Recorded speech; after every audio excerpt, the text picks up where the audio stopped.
好，今天的话给大家演示一款 T14G3 AMD 的机器，R76850U 16G 512。因为这个的话，很多网友反映需要这个机器的一个拆机演示，那我们就拿这个机器做一个拆机，给大家看一下这款机器。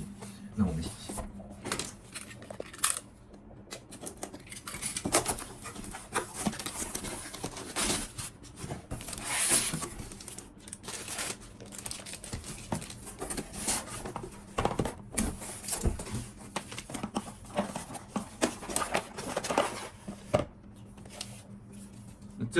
这款机器的话，还是用的是65瓦的一个电源适配器，大小的话跟以前的话一直没有改变。那这黄色封袋里面的话是有一个保修卡跟一个使用说明书，保修卡里面都会有序列号。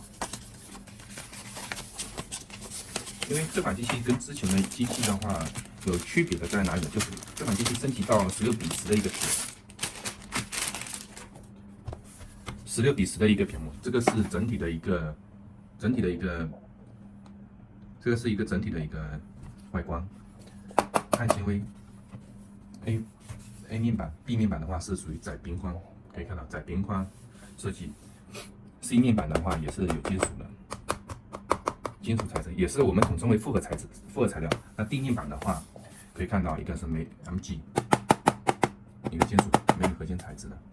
那我们看一下接口，接口的话，这边的话，现在的话 RG45的话在左边，2个雷电接口，哦，2个 Type C 接口，这个是充电接口，这个是全功能的一个 Type C 接口 ，HDMI，USB 接口 ，USB 的话带充电的，再一个音频输入输出。那右边的话是一个风扇，还有一个 USB 接口。啊，整体的话是这样一个外观。我们做一个拆机演示。好，我们现在的话把这7个螺丝全部打开，再从后面拆。那这款机器的话，比之前的 T14的机器的话更容易拆线。从后面开始拆，更容易拆线。那里面的布局的话，大家可以看一下，双通道管散热，在一个大的一个风扇，因为这款机器的话是板载内存，不支持扩展内存。那硬盘接口的话在这边，我们可以打开看一下硬盘。这块的话是通导管，专门是给散热用的。那这款机器采用的是 PC4的一个机器。那这个内存固态硬盘的话是用的是三星的 PM9A1 一个三星的一个固态硬盘。接口的话是PC 4.0的一个硬盘接口。那我们看一下这款机器的一个电池容量，的话是51，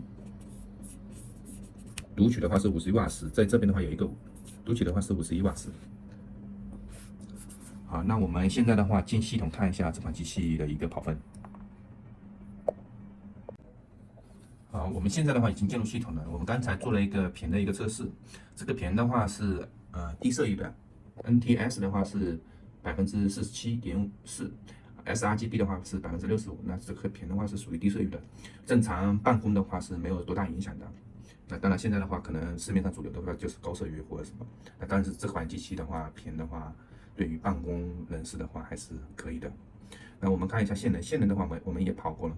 看它性能的话，就是说处理器用的是 R7的6850U，跑分的话是51万分。显卡的话就是带了一个 AMD 的显卡，11万分。内存的话是美光的16G 的 LPDDR5 的6400赫兹的，这13万分。硬盘的话，刚才给大家拆出来看看 ，PC4 的三星跑分的话是15万分，那总体的话是91万分。这个跑分的话，总体还是可以的。那这边的话可以看到，这个处理器的话是 R7 Pro 6850U 的话是8核16线程的一个处理器，在内存的话是用的是4个芯片，4个4G 芯片，这里可以看到啊，四个4G 芯片。在后面的话我们就不多介绍了。电池的话采用的是就是容量的话是52500毫安瓦时。